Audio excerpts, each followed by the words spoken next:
This podcast discusses domestic violence, criminal behavior, murder, and adult themes. While not explicit, listener discretion is advised.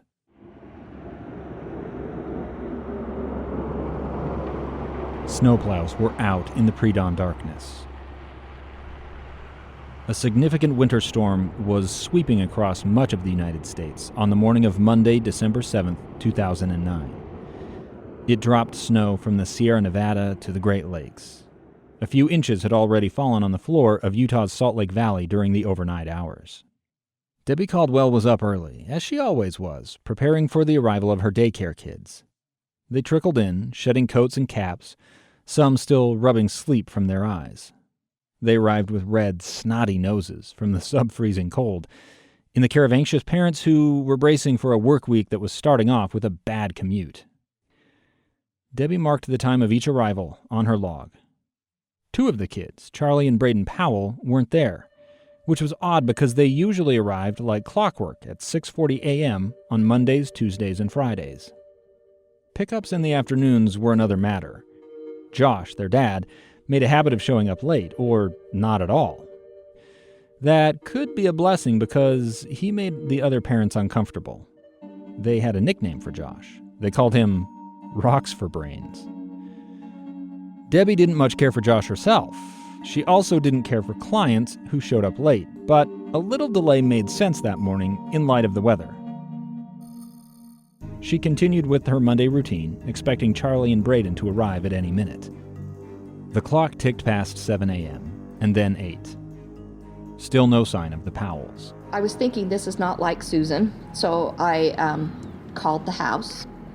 And then when I didn't get any phone call at the house, I thought, well, maybe she was running late to work or something. And so Josh took and dropped her off, and he's doing something else. So I called her direct line at her job and didn't get any answer there. And so then I called his work, and they said he hadn't shown up. And so I became a little concerned because the week before, Susan had talked to my husband about how to fix the furnace and change the filters and get the furnace ready to go for the season. And so I became a little concerned that something was wrong and maybe they were in the house and they were suffering from carbon monoxide. Debbie had her hands full, though. 6 other kids needed her attention. Some were due at school. She loaded them into her van and hit the road. But concern nagged her. She decided to detour from the school rounds to Josh and Susan's house. She pulled into the cul-de-sac, her van rolling partway up the driveway of the Powell house, making first tracks in the virgin snow. There was no tire tracks coming out of the garage. There was no footprint. So I pounded on the door and pounded on the door. I didn't get any answer. So I was on a school run. I had other children that I was caring for and that I needed to get to school. So I went back to my van and I pulled up her emergency contact register. It's on the form, and so I called the emergency contact, which was Jennifer Graves, and then I went to drop the kids off at school. Jennifer Graves was Josh Powell's sister. I woke up kind of feeling a little bit relieved and happy and looking forward to the future because we'd had a really hard year.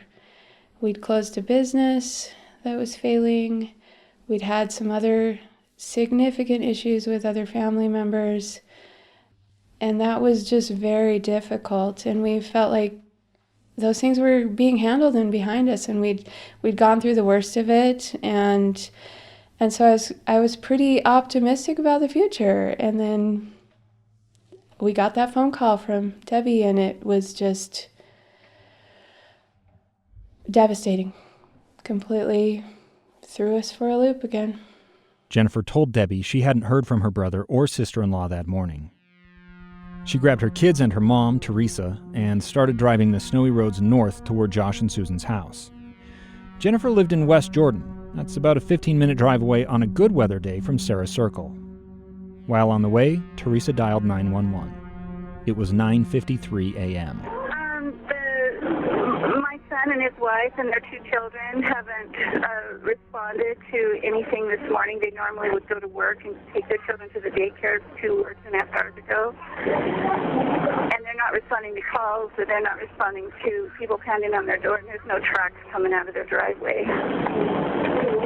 Or there wasn't this morning, a little while ago when the daycare lady went over there. Are they out of town? I haven't had anything from them saying that they would be out of town, and it's not like them to not call their daycare lady. They're very dependable. They both work. Like Debbie, Terry worried a furnace malfunction might have filled the house on Sarah Circle with carbon monoxide gas. I'm about 5 minutes from the house now. Okay. All right, I have them notified. They're going to be in or out. They're responded to 6252 West Sarah Circle, which is 3945 South. We arrived before the police and tried to see if we could get into the house. I sent my kids around into the back. No doors were open. We couldn't get in. West Valley City Patrol officers Jerry Brady and Matt Rhodes were the first to arrive in response to the 911 call. They showed up within minutes at 10:02 a.m. to find Teresa, Jennifer, and her kids out front of the house. They pounded on the door and shouted. No response. The officers checked all of the doors and windows. All were locked. They attempted to peer into the garage through a window there, only to find it blocked by a blanket. In fact, they noticed all of the windows were covered. The blinds in the large bay window on the front of the house seemed to sway, as if blown by hot air rising from a furnace vent. More evidence of possible carbon monoxide poisoning. Meantime, Jennifer was going door to door in the cul-de-sac, trying to find someone who might have recently talked to Josh or Susan. One neighbor gave Jennifer the name and phone number for Kiersey Hellowell. I didn't have her in my contacts on my phone. I didn't know who it was, but I decided to answer it. And she said, "This is Jennifer Graves, Josh's sister. When is the last time you talked to Susan?" And I was instantly just had this feeling of dread come over me. And I was like, "What do you mean? I just talked to her yesterday. We walked home from church together." And she said, "Well, she's missing. They're all missing. There's no tracks at their house. None of us can find them. They're not at work." Kiersey and Susan were both members of the Church of Jesus Christ of Latter-day Saints and belonged to the same ward or local congregation. Kiersey told Jennifer about a Facebook post Susan had made on Sunday morning. It mentioned how Josh had won a flip video camera from his work Christmas party on Saturday night. And so we were afraid that since he loved taking pictures, maybe he had driven them up to the canyon and they'd gone off a cliff. Or they'd slid and they were stuck in a snow somewhere ravine with and the had been there snowstorm. freezing all night. The patrol officers were growing more concerned, too.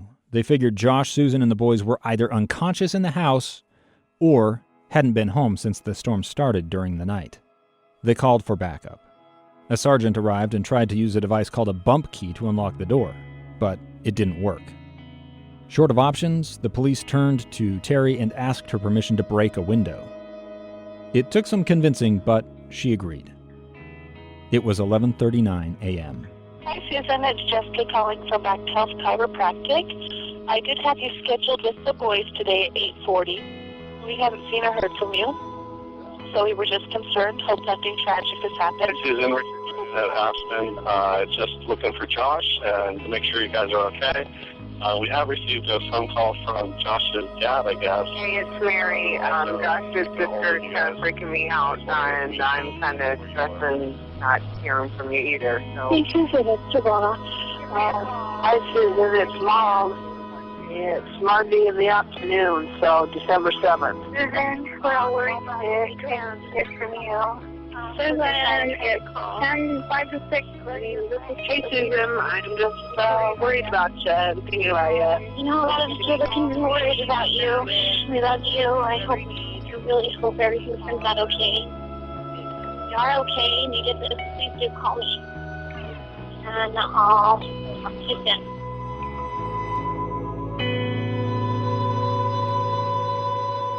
This is Cold, Episode 4, Find Susan. I'm Dave Cawley. All of those voices you just heard came from messages left on Susan's cell phone the day she disappeared. Let's go back to December 7th and the house on Sarah Circle. West Valley City Police Sergeant Terrence Chen wriggled through that broken window and found himself in the front room of the Powell house. The first thing he noticed were 2 fans aimed at wet spots on the carpet and couch. They were causing the blinds to flutter, not hot air from the furnace. Toys were scattered around the floor. A stereo had been left on. It blared a broadcast from a local radio station. Stepping over the mess, Chen came around a love seat to the front door. He unlocked it, allowing the rest of the officers to enter. They started searching room by room. The upstairs bedrooms were all empty. So was the basement. Checking the garage, the officers noticed the family's minivan was gone. Teresa and Jennifer also came inside to see if anything looked amiss. While I was at the house, I'd had this overwhelming feeling that he had done something to her already, because I'd seen her purse there, I'd gone through it, and her driver's license, her Sam's Club card, her temple work commitment, they were all in the purse. Why would she walk away without that? That just seemed like a very abnormal thing for her to do for any significant length of time. Jennifer called Susan's dad, Chuck Cox. I don't know how he felt about that. I was trying to be calm, but I'm not sure if my panic was a little bit apparent or not. I got a call from Jennifer, Josh's sister, wanting to know if I'd heard from her. Susan. And I said, well, no. Has she called you? Okay. And she told me, well, they can't find her right now. They don't know, haven't heard from the family for Sunday, Monday, whatever. They hadn't heard from them. I called my wife and asked her if Susan called her. No, she hadn't. Okay. And, but I was sure that, it was just somehow, the phone died or whatever it was, something simple. Or they had to take a child to the doctor, and we'll hear from them later today. Of course, that never came. Officer Brady went back to his patrol car and radioed dispatch, asking them to look up a plate number for the missing minivan. They verified it hadn't been involved in any crashes that morning. Dispatch also contacted local hospitals to see if Josh, Susan, Charlie, or Braden had been admitted. Nothing. Josh's mom told police she had called both Josh and Susan's workplaces. She gave them the phone numbers. Both Aspen Logistics and Wells Fargo Investments confirmed Josh and Susan had been scheduled to work, but both were absent. No call, no show. Brady called both Josh and Susan's cell phones. Each went straight to voicemail. It seemed less likely with each passing minute that the disappearance was an accident. So at about 1:30 in the afternoon, the officers decided to call in a detective.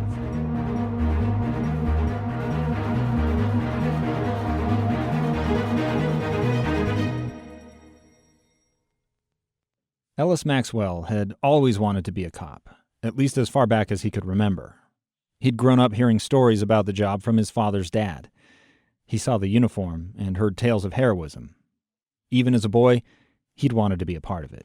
At the beginning of my career, I was dead set working for West Valley City Police Department. A couple of reasons. I had a lot of interaction with them living in West Valley, good and bad. I was juvenile. I got in trouble a couple of times. Like what? And I got arrested for possession of alcohol one time. I'm like, Jesse Castaneda was the officer. He was my school cop. And, I learned a lot from him. He was a great school resource officer, and I learned a ton from him, and he's probably a big contributor as to why I got into police work as well. None of those offenses were serious enough to derail his ambitions. In 1995, while Josh Powell was attending community college, Ellis enrolled in the police academy.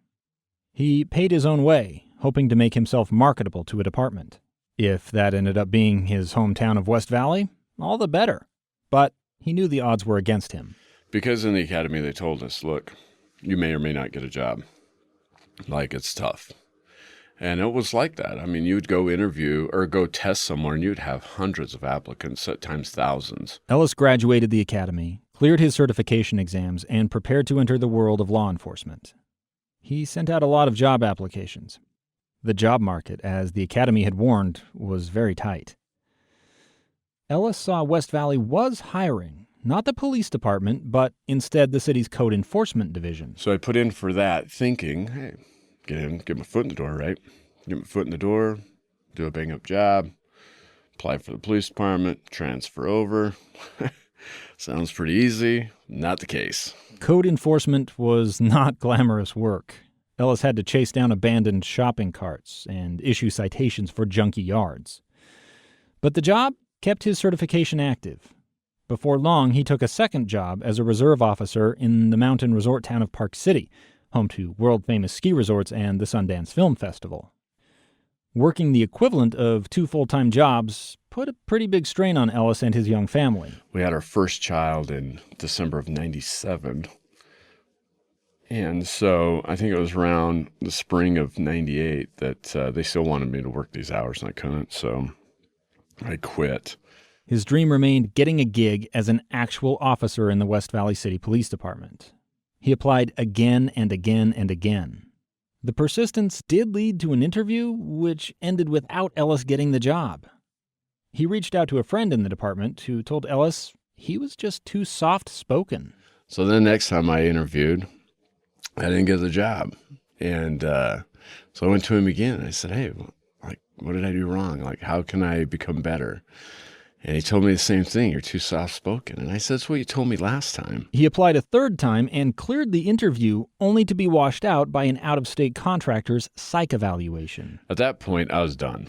I was just, 3 strikes. I'm fed up with the government, the way they operate. I mean, this is just ridiculous. Around that time, Ellis learned Park City was hiring again.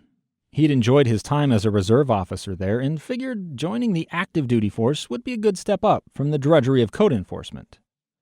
He quit West Valley, took the Park City job, and prepared to move on from his dream of wearing the blues in his boyhood hometown. So I was there, and, West Valley's hiring again. So I was like, all right, give this one more chance, right? So I put in. I passed the interview. But administration in Park City knew I had an interview before I did. Word, it appeared, tended to get around among Utah's police brass. One of Ellis's supervisors at Park City advised him to tell the chief about his upcoming interview with West Valley.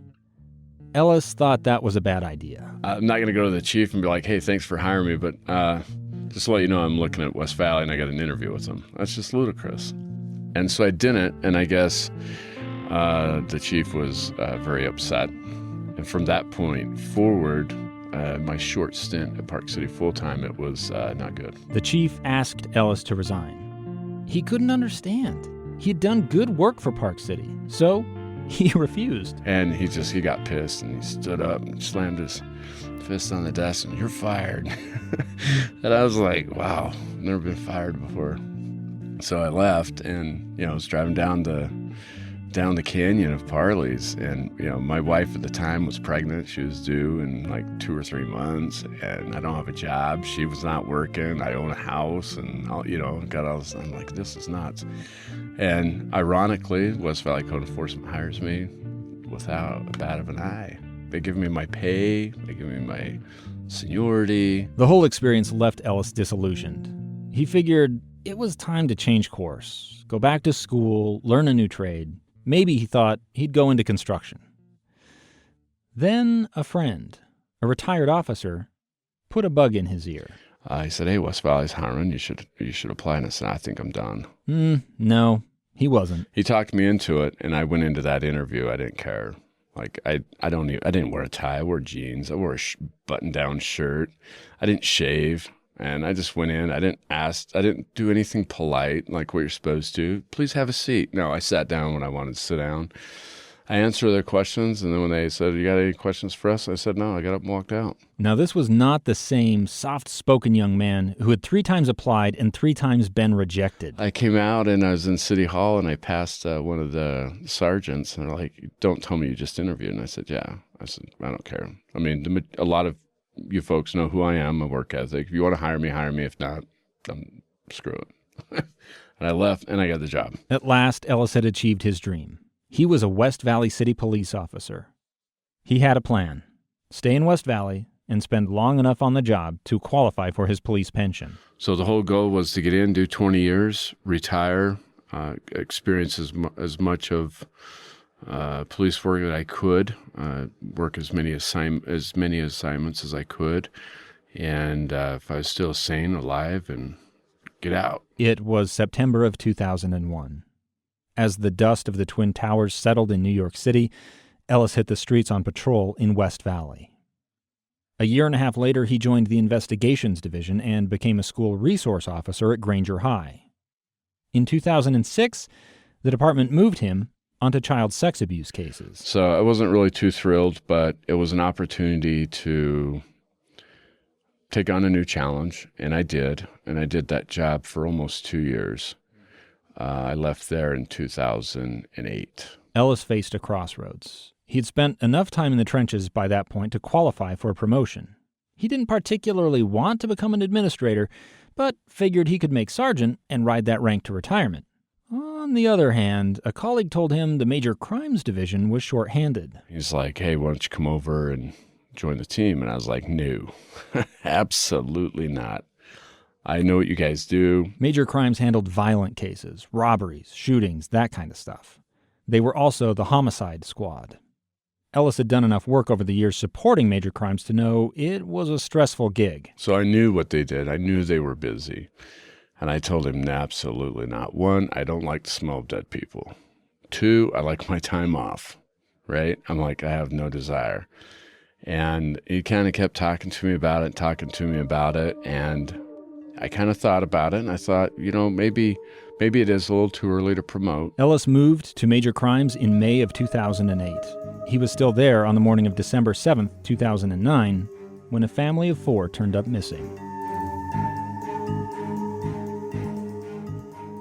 The commute to work that morning was a doozy. It dumped at least, 8 inches of snow. Started snowing probably about 3 o'clock in the morning and snowed into the commuting hour. And there was a lot of snow. And a lot of people, anybody who watched the news, stuff like that, knew this storm was coming in. Ellis made it to the office in spite of the weather. The morning was just like any other morning. I went into the office, I sat down. I believe I was reviewing a robbery case, a bank robbery case. He hadn't been at it for long when he was interrupted. The sergeant at the time, kind of a bolstery Philadelphian individual, right? Opens up the squeaky door, walks in, and you can already smell him coming, right? The cologne he wore. And he comes up behind me and he's like, yo, Ellis, what are you doing? It's like, just doing my job, man, right? Working on this robbery case. All right, well, I need you to go out and help patrol on a missing family. Ellis picked up the phone and called the patrol officers who were out at the Sarah Circle house. They gave him Josh and Susan's names, the address, and briefed him on what had happened so far. He spent about an hour just doing research. I look and I can't find anything on these people, right? There's no criminal history. There's nothing in our report database. I think there was like a traffic accident like a while back, but nothing serious, right? No signs of prior domestic violence. No 911 calls from the house. No criminal history for either Josh or Susan. Nothing. So Ellis headed to the house. So when I get out there, it's frigid cold, and there's, patrol officers everywhere, and there's family and friends and neighbors. The patrol officers shared what little they knew. The last anyone had heard from the Powells was about noon the day prior. They hadn't said anything to anyone about taking a trip. Ellis took a walk inside the house. There was no sign of a struggle inside the residence. So, there wasn't like tipped over nightstands and broken lamps or broken dishes or, anything like that, like any signs of a domestic violence, like a physical domestic violence. There was no sign of a robbery. All of the doors and windows were secure, with the exception of the one window the patrol officers had smashed. There was 2 box fans that were set up in the front room. One was at one end of the front room, the other one was at another end, and they were in operation. One of the fans sat across the living room from the couch, against the west wall that separated the living room from the kitchen. The other was by the north wall, near the entertainment center. The 2 fans were 90 degrees off axis from one another, but pointed at the same spot, the foot of the couch. Some believed that, it was blowing on the carpet, but the reality was it was blowing on maybe the carpet, but also the couch. It was very obvious that the couch had been cleaned, where the love seat hadn't. Ellis poked around a little more.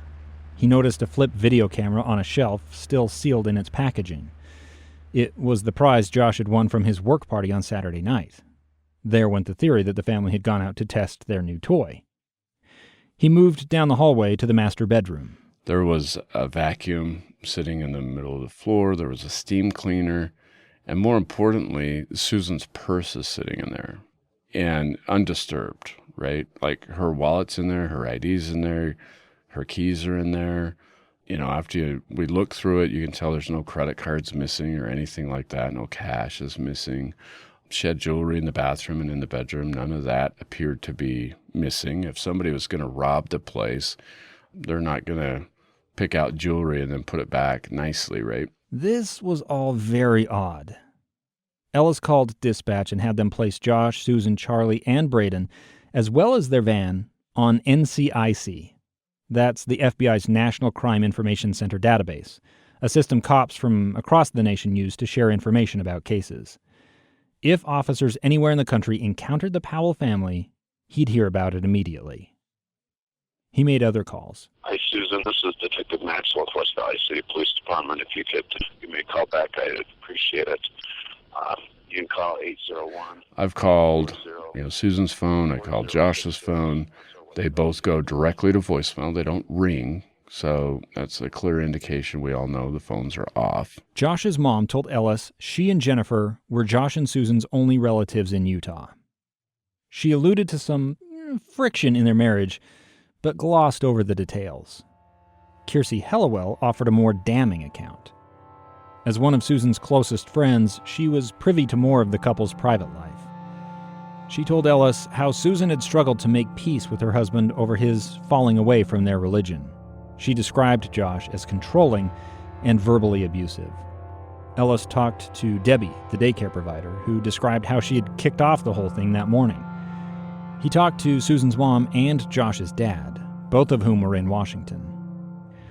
Judy Cox hadn't heard from Susan since the prior Thursday. Steve Powell said he had last spoken to Josh the day before at about noon, when Josh had called asking for a pancake recipe. Both confirmed the couple had not made any plans to visit family in Washington. One of the neighbors approached Ellis as he sat in his car, talking to Josh's dad on the phone. And she came and walked over to my car, and I kind of had to give her the one finger, like, hold on. And I finished my conversation with Steve Powell, rolled my window down, and she shares with me that she just talked to Josh Powell. And I thought to myself, okay, I don't know who you are, for starters, right? And I'll be honest with you, I don't know how much credibility to give this gal, right? Like, I mean, you got family, friends, the police that have called, left messages, and you're the one that's talked to Josh Powell.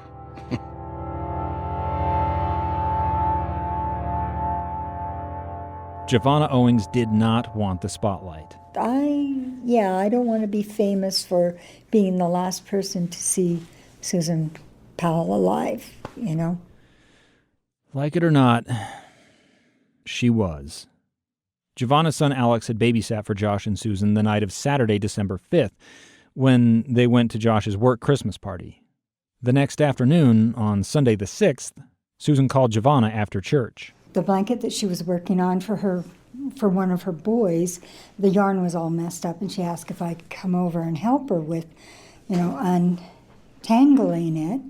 And I said, sure. And then in the background, I could hear Josh saying, well, she can stay for lunch, but we just have enough for her. Giovanna accepted the invitation. She went over to the Powell house at about 2:45 in the afternoon and sat with Susan in the living room. Josh had Charlie and Braden in the kitchen where he was making pancakes. When they were ready, he brought Susan and Giovanna their individual servings. And while Susan and I ate and were talking, he then cleaned up the kitchen, put all the dishes in the dishwasher. Susan noticed her husband was doing the chores without being asked, a rare occurrence. He may very well have been putting on a really good show for me, that he was a loving, caring husband, and I bought it. At one point, Josh even came and draped a blanket around Susan's shoulders. I thought that was nice, but, I've seen husbands that act that way, so I didn't realize that was not a normal thing for Josh. Susan told Giovanna she believed she had miscarried the month prior. Giovanna didn't want to press and decided to ask her about it later when the boys were out of earshot. Then she said she was feeling tired. And so I thought, well, that's perfectly natural. She's going all week long, and if she did, miscarry, then she'll be a little tireder. Anyway, so she said she was going to go just lie down for a little bit in the bedroom, and I was like, okay, that's fine. It was about 4:30. Giovanna just kept working on the tangled yarn. Josh told her he was going to take the boys sledding. Giovanna was focused on the knot and didn't get the hint. And then he says, well, I really need to lock the front door when I leave. And then I got it. It was like, okay, I should probably leave then. So I cut the yarn and took the messed up yarn home to untangle. And I said, well, I should have this finished by this evening. And he said, well, there's no hurry. Just give it to her on Tuesday on her day off. And I was like, okay, fine. At about 5:30, Giovanna watched Josh pull out of the driveway in his minivan with both Charlie and Braden in their car seats. Then she went home. Giovanna received a text message from her neighbor Kiersey Hellewell the following afternoon, on Monday, December 7th. It said no one had seen or heard from Josh, Susan, or the boys since noon on Sunday. I knew that was wrong because I'd been over there that afternoon and had left early evening. Giovanna had Josh's cell phone number because her son Alex sometimes babysat the Powell boys. So I called Josh on my phone, and he didn't answer. And then my son called him on his phone, and Josh answered, and my son immediately hung up. And I said, why did you do that? Everybody's worried about where they are. Call him back. Cell phone logs would later show it was 3:02 p.m. He called him back, and Josh answered and handed the phone to me. And I said, Josh, where are you? Everybody's worried. Nobody's seen Susan. They said she didn't go to work. You need to get home. And so he said he was out south and he'd be home soon. And I was just like, okay, whatever. And we hung up, and that was that. Giovanna shared all of this with Detective Ellis Maxwell, letting him know Josh and the boys were back. But there was no word about Susan. Josh's mom and sister Jennifer had left Sarah Circle and gone home by that point. It was just kind of a waiting thing. We were just honestly a little bit in shock, numb, not knowing what to do, and we just sat around waiting. Jennifer's phone rang just before 5:30 p.m. The caller ID showed it was Josh. She answered and shouted into the phone, asking her brother where he'd been and if Susan was with him. Josh said he was at work and he had the boys. They were fine. Jennifer said she knew that wasn't true. He wasn't at work. Okay, all right. Josh admitted he wasn't at work. He had taken the boys camping, but said they'd been stranded by the snowstorm. Jennifer asked again, where's Susan? Josh said she was at work. Again, Jennifer challenged the lie. She told Josh Susan had not gone to work. Her voice climbed, and she shouted, where is she? I don't know, Josh shouted back. Then he asked, what do you know? That question caught Jennifer off guard. She was afraid her brother had done something terrible. That feeling had just come over me while I was at the house, and when he called that night, it was disturbing to talk to him and realize that premonition was actually valid. Jennifer lowered her voice, fighting to keep her composure. Okay, I don't actually want him to run. He has 2 innocent little babies with him, and I wanted them to make it back. We wanted them. And so I backed off, I calmed down, and I just kind of gave him a little bit of the gist of the situation. There's a cop at your house, we broke the window, they're guarding the house basically. I wanted to make it sound as benign as possible. And so let's meet there, and we'll see where to go from there. Josh agreed to return home. Jennifer grabbed her coat, went to the car, and drove back to Sarah Circle. Along the way, she called Ellis and told him what had happened. They met outside of the Powell house, expecting Josh to join them. Minutes ticked by with no sign of the family's blue minivan. Ellis dialed Josh's phone number, but he didn't answer. We're all sitting in that circle in our vehicles just waiting, and finally Ellis comes over and, it's like, why don't you just give him a call? Jennifer did, then handed her phone to Ellis. It was 5:48 p.m. And he answers, and I tell him, identify myself, and I tell him, Josh, you need to come home. And I verify with him, is Susan with you? No, she's at work.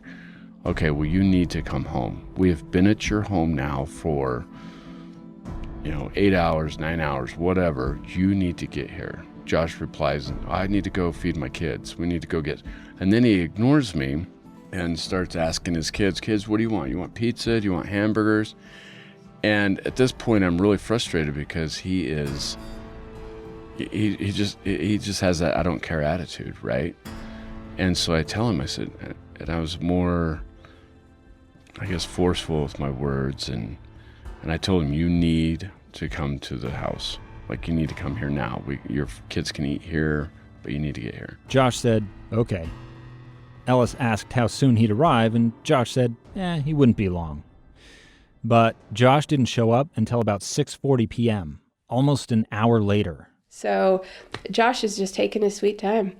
I think, I don't even know what was going through his head, but he was getting the kids food, and how long does that take? Stop at McDonald's and grab them a bite to eat so that they're not starving and screaming. And there are cops at your house. Doesn't that feel a little urgent? More than 3 hours had elapsed since Josh had first made contact, answering the call from Giovanna's son. Ellis met the minivan as it rolled to a stop in the cul-de-sac. He clearly can't get into his driveway with all the cop cars and everything, and I approach the passenger side of the vehicle, and as he rolls down the window, and I ask him, where the hell have you been? Right? Like, I talked to you an hour and a half ago. Ellis caught a whiff of grease and pepperoni. Well, I had to go get my kids some food, and he'd stopped at Little Caesar and bought him pizza. And I asked him why he hadn't returned anybody's phone calls, why he hadn't been answering his phone. He told me it was off, and I asked him why his phone was off. He said he was trying to preserve the battery because he didn't have a charger. And all at this time, as I'm talking to him, looking in his vehicle, there's a charger that's plugged in. So, there's a couple of cues, that are there, but at the end of the day, it's not enough that you can put handcuffs on him and say, okay, we're going to jail. Ellis told Josh they needed to talk. He asked him to drive over to the police department's West Side substation, just a few blocks up the road. He didn't want to give Josh any more opportunities to delay.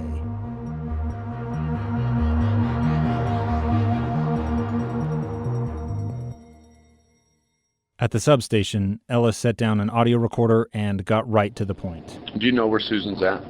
No? No. When's the last time you seen her? Probably about midnight of last night. Where at? At home. What was she doing? What was she wearing? Where was she at in the house?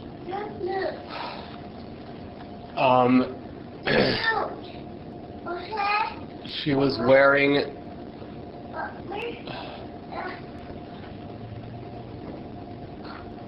just wearing something comfortable. That is the actual recording of the interview. As you can hear, Josh was not very forthcoming. And obviously everybody's concerned, everybody's worried about all four of you. I mean, we started getting phone calls at 10 o'clock this morning, and I didn't even know that was happening, and I apologize. That, like I say, we got snowed in, and there's just no cell service, so it killed my phone, It just tries harder and dies, In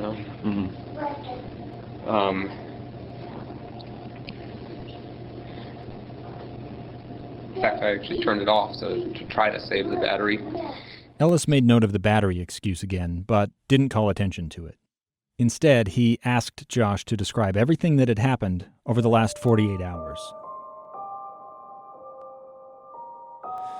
Josh said Susan had gone to church with the boys on Sunday, then returned home around noon. He went to the grocery store to buy stuff for lunch.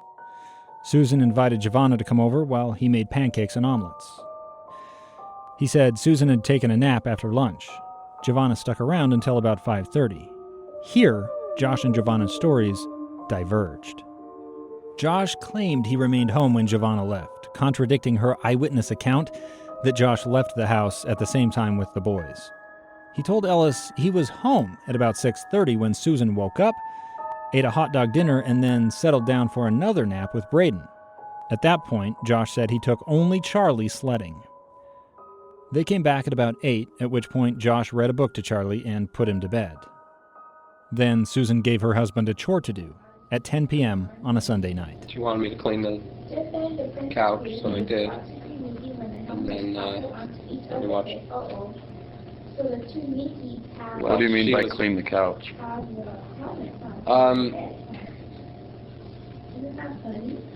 Just get rid of all the kids' goobers and stuff.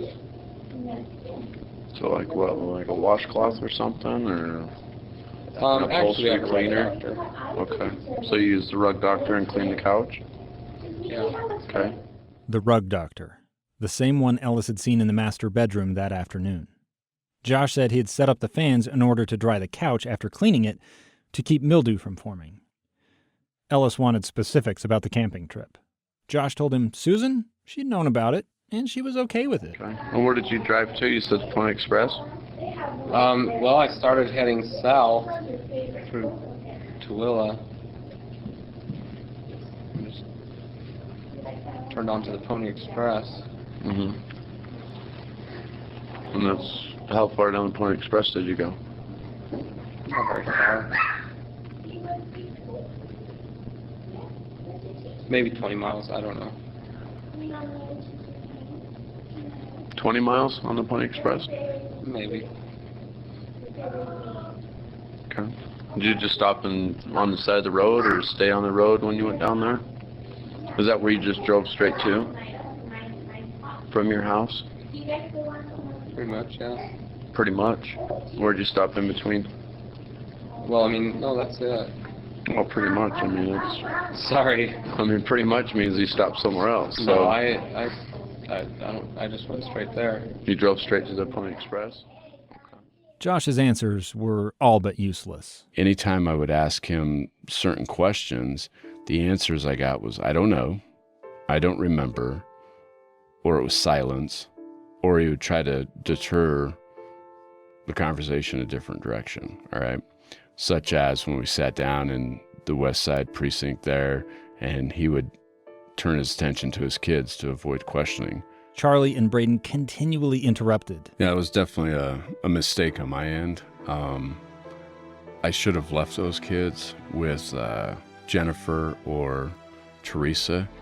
Stuff like that. Do you have paper money? Sorry, we're not going to buy pop out of that machine. It made it tough. We did get a domestic violence advocate over there to eventually sit down and kind of entertain the kids, but Josh was not pleased with that, and it diverted his attention even more. But what else could they do? Josh wasn't under arrest and didn't have to be there.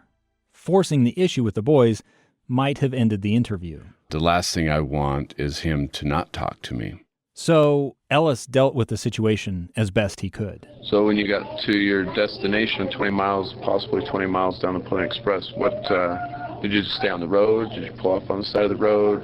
No, they have trails that you can drive on, and I mean, I just found one. And how far off the trail did you go?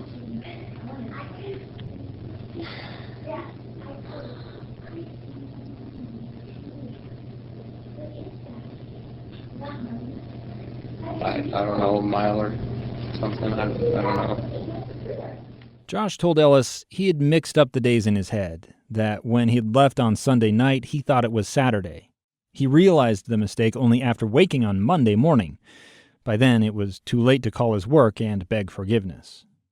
Upon realizing the mistake, he drove around aimlessly for hours to exactly where he couldn't say, only stopping to make a fire so the boys could roast marshmallows. Well, we drove further out the Pony Express.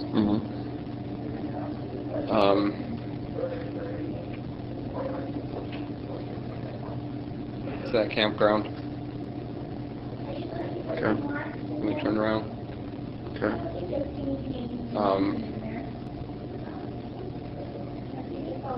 When it got old, we drove back. When it got old? Yeah, I mean, when we'd had our fill, we were done. Well, the boys weren't done, but I was done. So, then we drove back. What time was that at?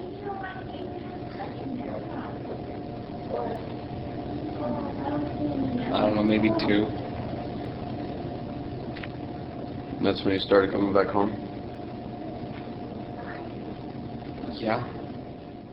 On the way home, he stopped at a car wash in the city of Lehigh. That didn't make a whole lot of sense. The roads were still covered in salt, slush, and grime from the snowstorm. Ellis wanted to know which car wash. Josh said he wasn't sure. After washing the car, Josh said he drove north to Susan's work. They only had the one car, so Josh typically took Susan to work in the morning and sometimes picked her up in the afternoon. He couldn't explain how she might have made it to work that morning, considering he had the minivan out in the desert. Ellis asked Josh about his marriage. I mean, you know, it's pretty good. I mean,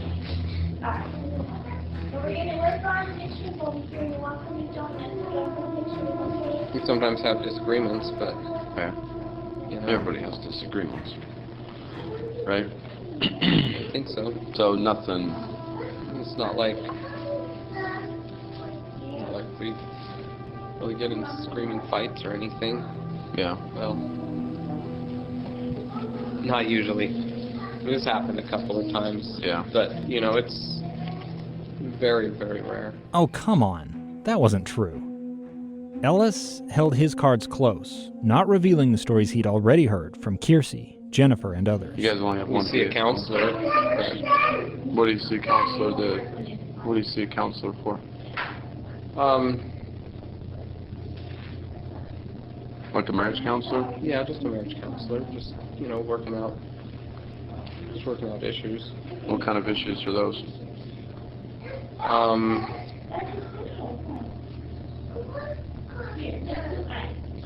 Well,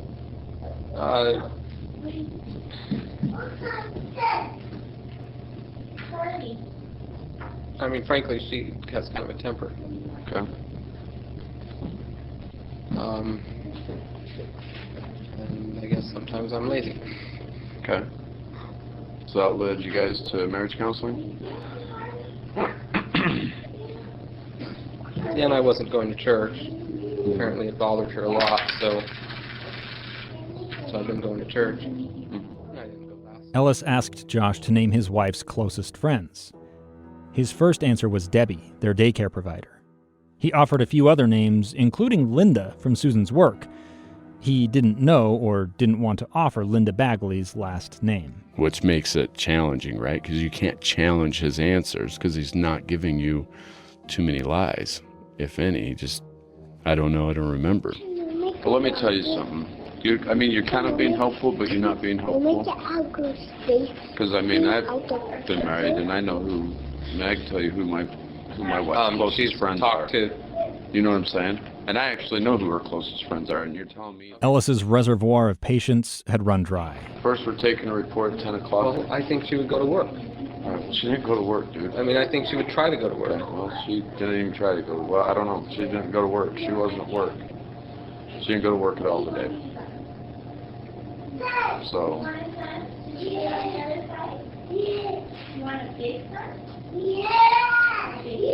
Seems like she would have gotten up, got ready. It was super frustrating because as a detective, you obviously want them to answer truthfully, ideally. You want them to answer truthfully, you want them to confess. Those are the things you want. It doesn't happen. They're going to lie. And when they do provide those lies, you tuck it away and you later bring it back up, right? Let them tell their story and then bring it back up and go, okay, look, this answer doesn't fit and this is why. And he wouldn't allow that. Ellis had never encountered someone quite like Josh in his career. Nothing he tried seemed to shake him. Where's her cell phone at? I don't know. You don't know where her cell phone is? Okay. Did you catch that little hint of doubt in Ellis's voice there? Remember that. It will prove important in just a moment. So what are you thinking? What do you think I should, where should I start looking? What should I start doing? What do you think I should do? Do you have that?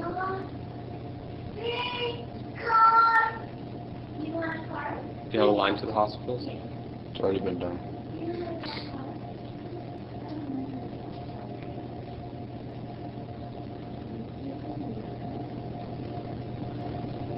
I don't know. I've never dealt with this. That was about the closest Josh came to expressing emotion. But he didn't ask for Ellis's help finding Susan. He didn't offer any ideas on where she might have gone either. They were getting nowhere. Ellis cut to the point. You didn't take her out to the Pony Express with you guys? No. The last time you seen her was at midnight last night. After midnight, yeah. And you haven't seen her talk to her since? No. At last, straight answers. But were they the truth? Okay, well, I want to check your van. Can I check your van? Can I search your van? Search it? Mm-hmm. I guess so. Well, it's yes or no. That's what I'm asking. I mean, you're just saying look through it? Mm-hmm. Yeah, I mean, I think so. Okay.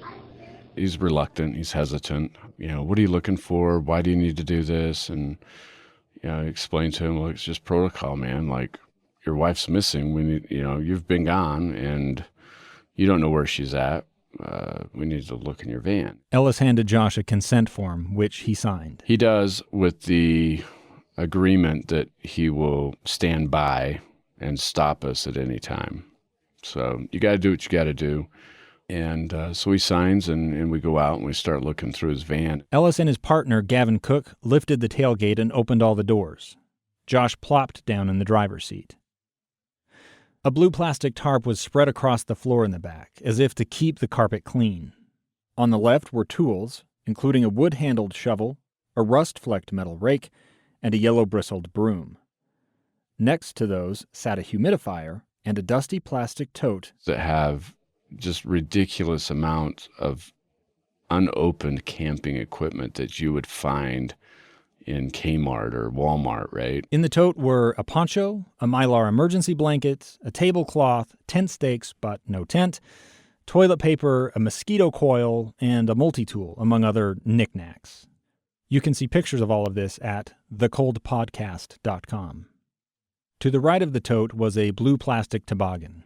Stacked inside were an orange heavy-duty extension cord, an electrical circular saw, a razor box cutter, and a folding hand saw.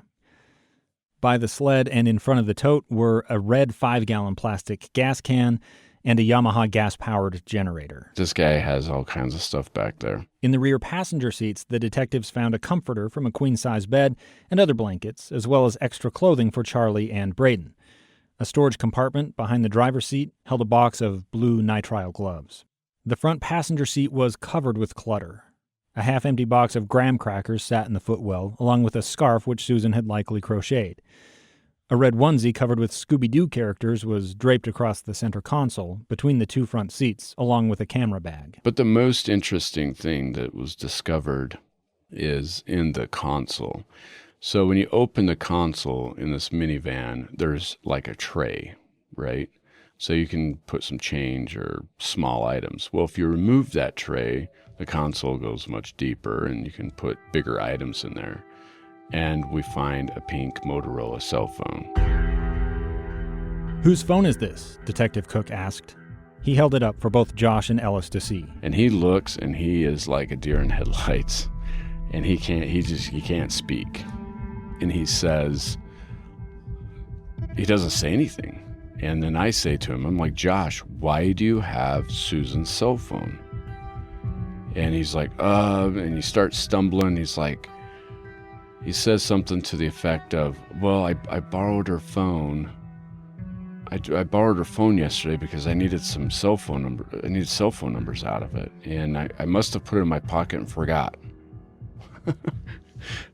It's just the most ridiculous answer ever. Why was it ridiculous? Hypothetically, if this is truthful, you would have known that you had it and you put it in the console. So if you did leave it in your pocket, at some point you pulled it out of your pocket and you put it and you buried it in the console. Like, you didn't just set it on top. You didn't just leave it sitting in the car. You didn't put it in the jockey box. You buried it in this console. Not only that, but Josh had twice called Susan's number just that afternoon to leave her voicemails. Why would he do that if he knew he had her cell phone? Josh said he had forgotten it was there. I asked Ellis why he didn't arrest Josh right that moment. Yeah, why isn't that enough? You can't go into a courtroom and stand on the bench and tell the defense attorney that, hey, we have a no-body situation here. We have her cell phone. The husband was in possession. It's not going to fly. There's no way. You've got to be able to prove that he is responsible for either murdering her or kidnapping her, or he's responsible for her disappearance. And being in possession of a cell phone, it's just not going to fly. He said it's different with two strangers. Having some random person's cell phone after they disappear could well be enough evidence. But Josh and Susan were husband and wife. A defense attorney could spin any number of scenarios to explain away Josh having the cell phone. Also, you got to take into consideration that they had one vehicle. Frustrating as it was, Ellis handed Josh the keys to the van. Josh gathered the boys, loaded them into their car seats, and drove home. Ellis followed him over to the house and had him do a walkthrough to make sure nothing was missing. Josh said everything looked fine. It was about 9:30 p.m., nearly 12 hours since Josh's mom had first called 911. Looking back, Ellis regrets not writing a search warrant for the house and minivan that night. Myself and the sergeant and my partner that was assisting at the time, we discussed it. It's like, can we get a search warrant right now? And the decision was no. Let's have him come back in the morning and do another interview and go from there. It was a judgment call, arguably the wrong one. To this day, Ellis says he's not sure serving a warrant that night would have changed anything. But it was a learning experience as well, because I'll tell you what, from that day forward, if I questioned if I needed a search warrant for a residence or a home, I wrote it and I submitted it. We'll let the judge make that decision. Ellis gave Josh his card, told him to find a babysitter for the boys, and meet him at police headquarters for a follow-up interview in the morning. Josh said okay and agreed to be there by 9 a.m. Ellis had learned his lesson about Josh using his sons as a distraction. He repeated Josh should make immediate arrangements with Terry or Debbie, the daycare provider, to take the boys. But Josh did neither. Debbie, it turned out, had stopped by the house while Josh was at the substation. I went back, and there was a police car in the driveway just sitting there. And I guess what happened is that once they broke the window, they had to keep the property secure. And so they hadn't said anything to me. So I contacted Jennifer the next day, and she was the one that told me that Josh had come back with the boys. And I said, oh, they're okay now, then. And she said, well, I'm not sure. Susan wasn't with them. And I'm like, what do you mean Susan's not with them? Susan's friend Kiersey could not believe it either. And I found out sometime around 9 or 9:30 Monday night because a neighbor of his called me and they said, Josh is back. And I said, oh, thank goodness, are they okay? And she said, well, he and the boys are there, but Susan isn't. And I immediately said, what did he do? That was my first thought. What has he done? On the next episode of Cold. Your children are telling our detectives that Mom went with you guys last night and that she didn't come back. If you haven't already, please subscribe to Cold. Toss us a rating or a review. You can find Cold on Facebook, Instagram, and Twitter at The Cold Podcast. For video clips, pictures from the case, and more, hit up thecoldpodcast.com. Also, if Susan's story sounds familiar in your own life, in other words, if you or someone you know is experiencing domestic abuse in any form, please get immediate help.